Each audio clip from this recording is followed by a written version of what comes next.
Rice was not a difficult choice to choose from all other potential service providers.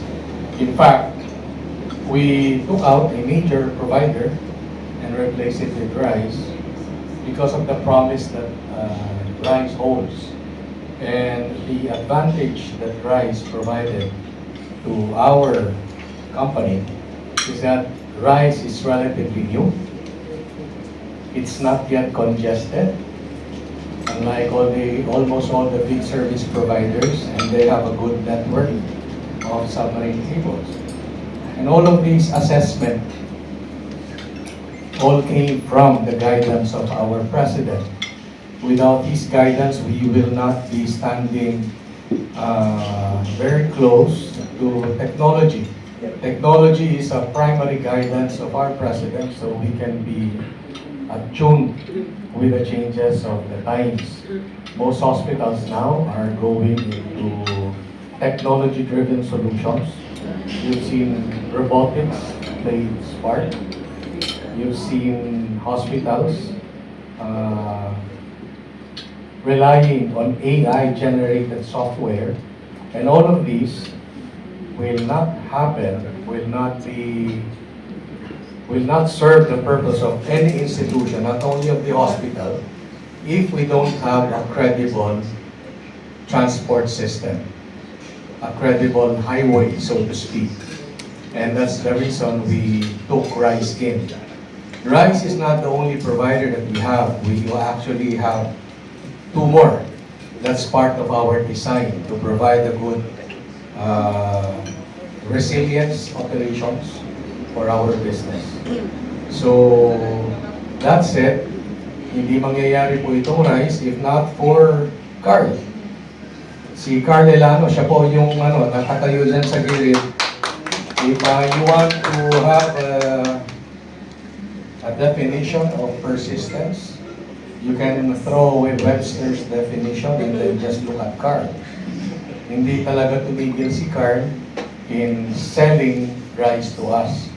And hindi naman kami na-disappoint after seeing what Rice can provide Perpetual Health Medical Center within the next 3 years at the very least. So with that, I would like to welcome all of you, especially our dear friends from the media. Maraming salamat for gracing this occasion. Good afternoon. Everyone. Okay, again, I'd like to welcome everyone. I'd like to thank actually the Perpetual Health University Hospital Medical Center, President Tamayo, Sir Norman, lahat po na nakilala kong heads po. So, it's nice to meet you. And our people, I mean our friends from the press, thank you so much for gracing this invitation. Actually, this is a milestone year for RISE. RISE stands for Responsible Internet Sustainability Effort. So it doesn't just say RISE there because we wanted to do, the connectivity is always rising. Yeah, we will stand up to that, but definitely we're after providing, service level uptime of 99.9%. So that's one of the things that RISE is offering. If you would notice, or maybe I would ask you, among the people here in the room, who amongst you have heard about RISE already? A show of hands, please. I'm good. Just be honest. If you haven't heard of it, it's okay. But from people from the press, wala pa po. Okay. Now, that's why I'm so excited to grace this occasion as well. Aside from the milestone of the partnership with Perpetual Health Medical Center, RISE is celebrating its 10th year already. Thank you. So we'll invite you if you can make it.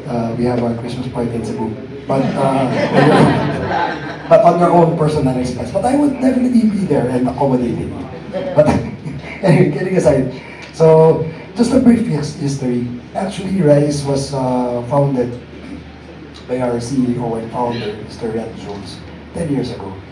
He went here to the Philippines. He's an Australian. He went here to the Philippines to set up or put up his software development company, which is Synesy. So we still have Synesy now, aside from Rise. So development of software. What does he need for him to excel in that field?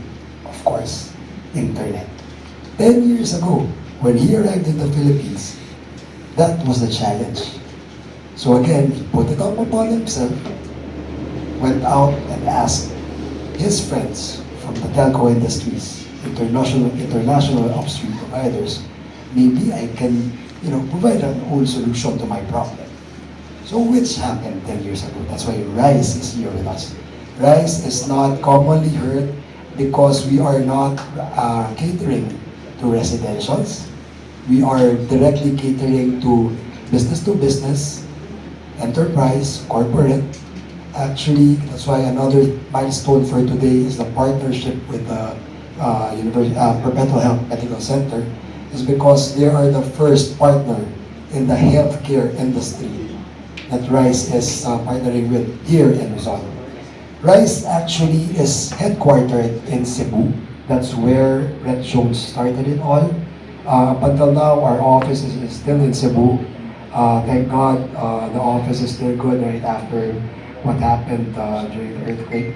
But we also helped the community with that disaster. And we also have offices and our own fibers aside from Cebu and Iloilo and Davao.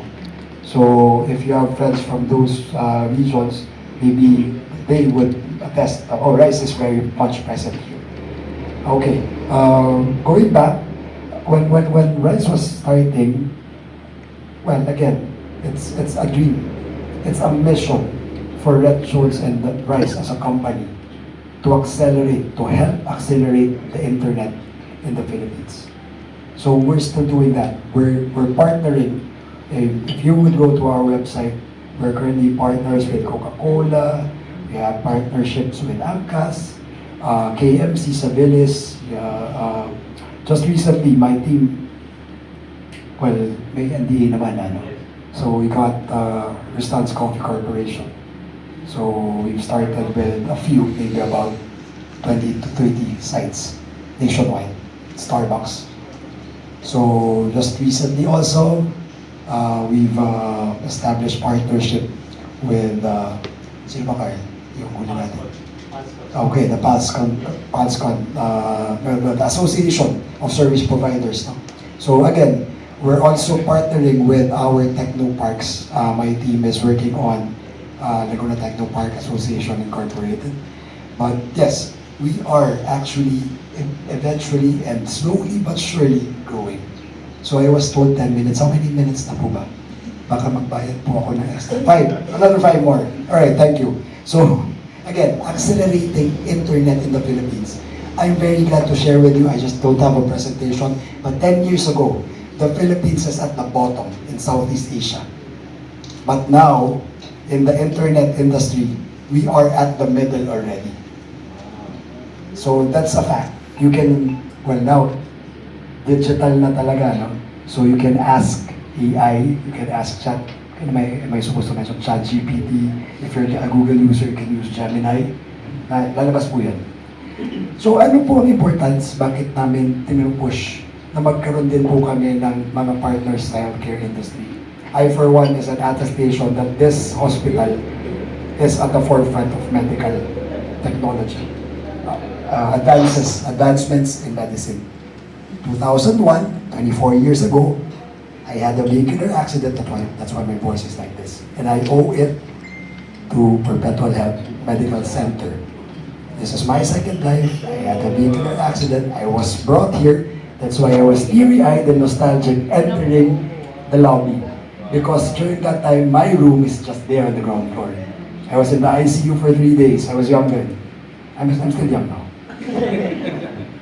But then again, I mean, I still remember my surgeons. I have a general surgeon, I have a thoraco-vascular surgeon, I have a pulmonologist, and all the other subspecialties.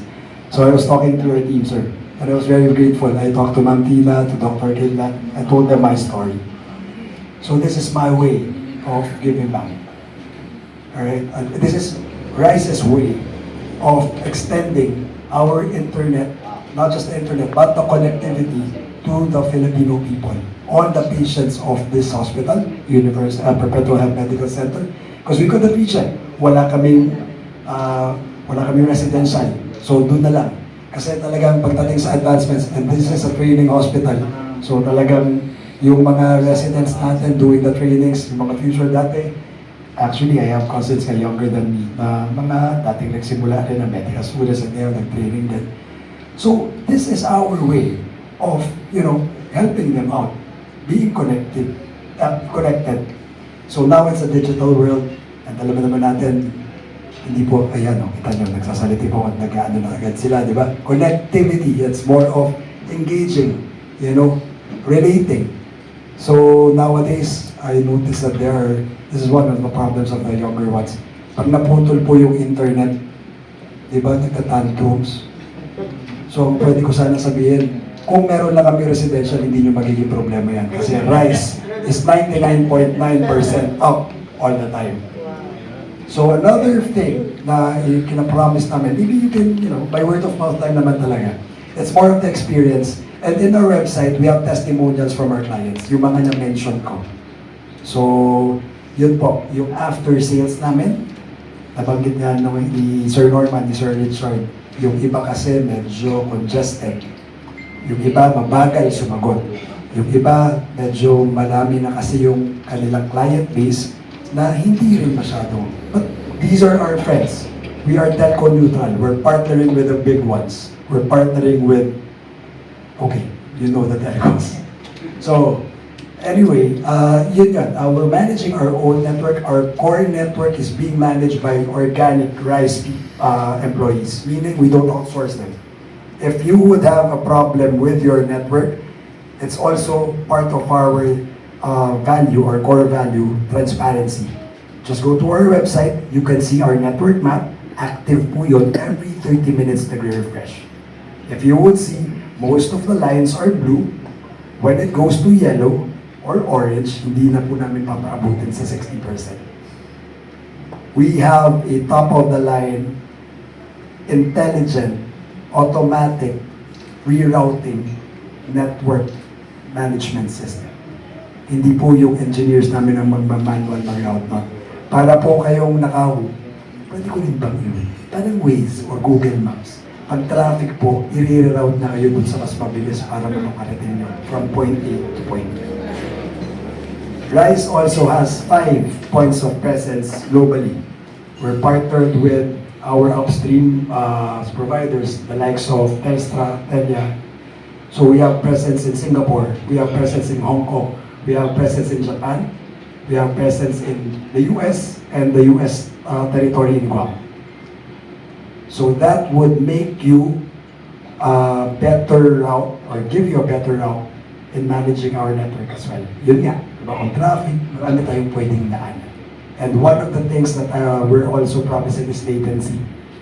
So pag sinabi pong latency, in layman's terms, ito po yung speed ng data packet mo from one point to the next. It's in milliseconds.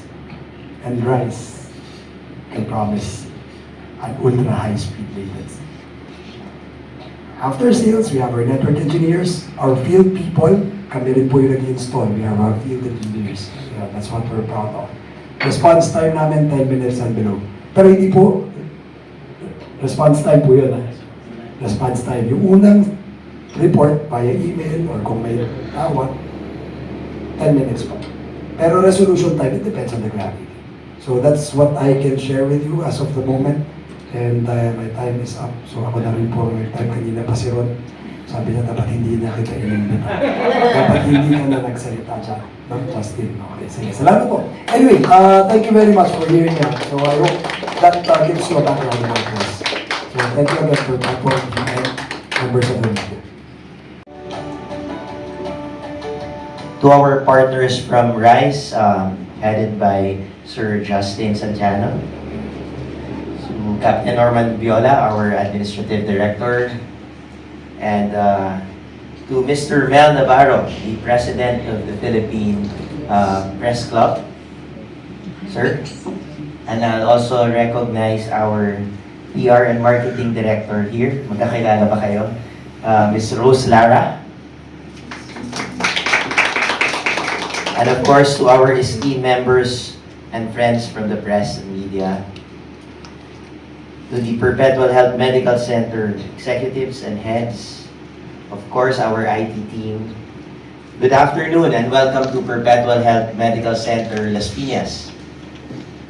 Today marks another milestone in our continuing journey to serve with compassion, excellence, and innovation.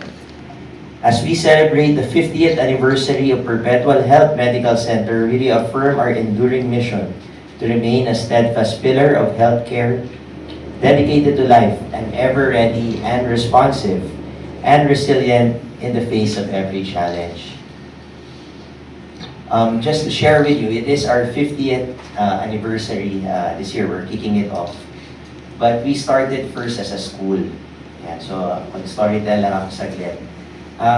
Over there, you would see a picture of our founders, si Dr. Brigadier General Antonio Tamayo and Dr. Daisy Tamayo. Ang doctors talaga sa family namin are my grandparents sa paternal side.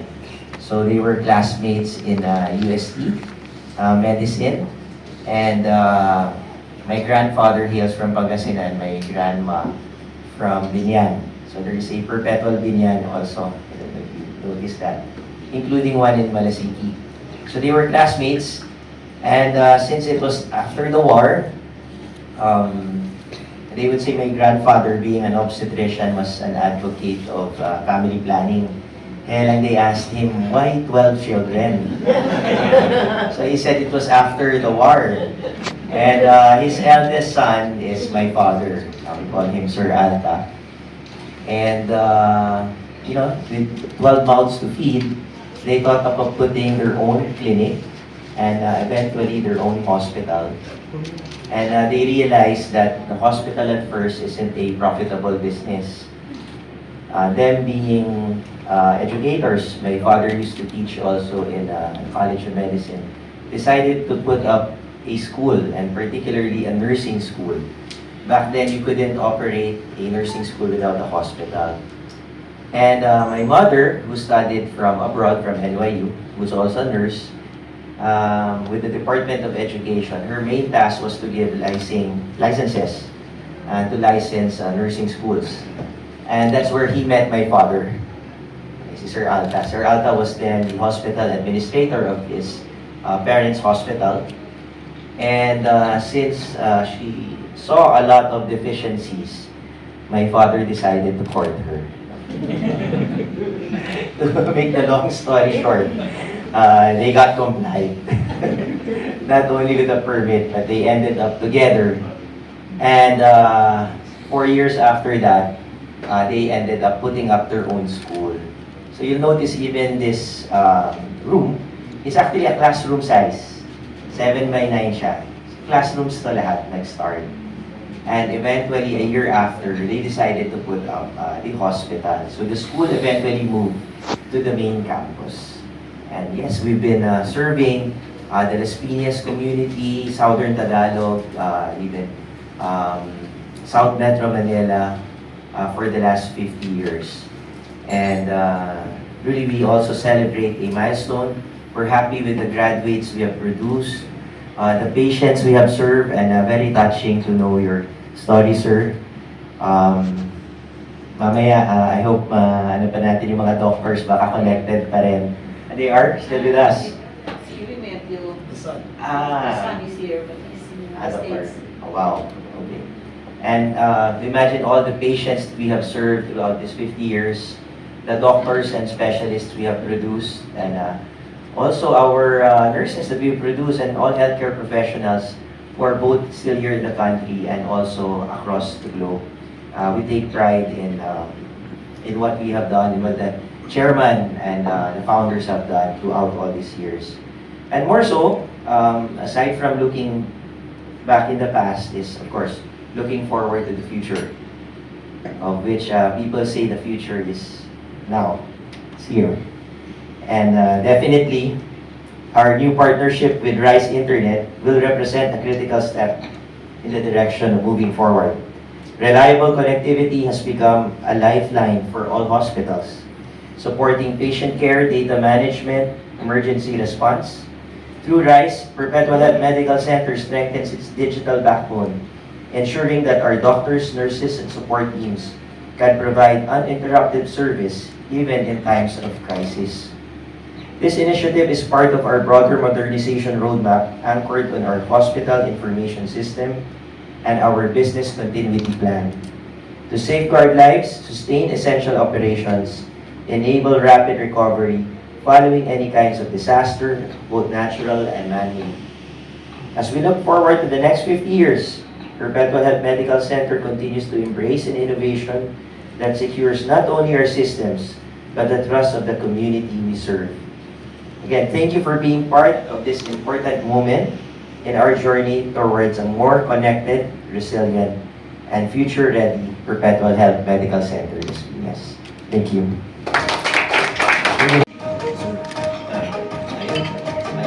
So now we are witnessing the official partnership between Perpetual Health Medical Center and RISE.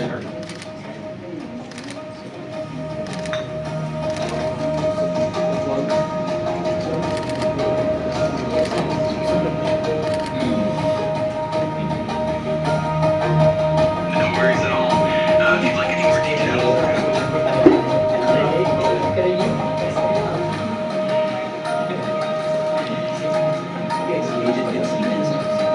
All right, so there you have it, ladies and gentlemen. It is official. The partnership between Perpetual Health Medical Center and RISE has been formed.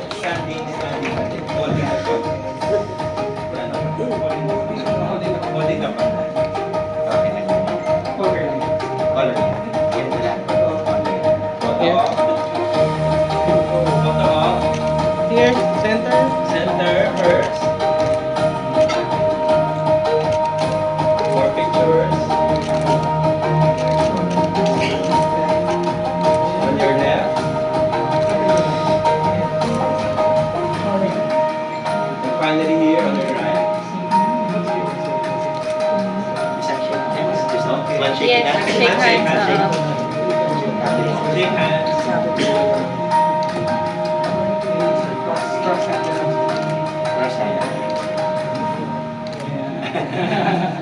Photo op.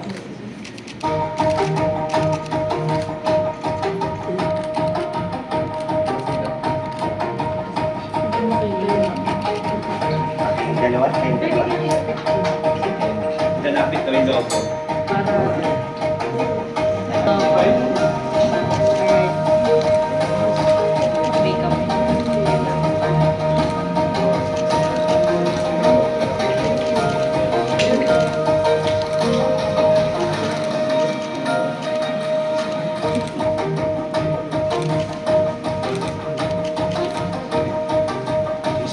All right, there you have it once again. Official partnership between Perpetual Health Medical Center and RISE has been forged.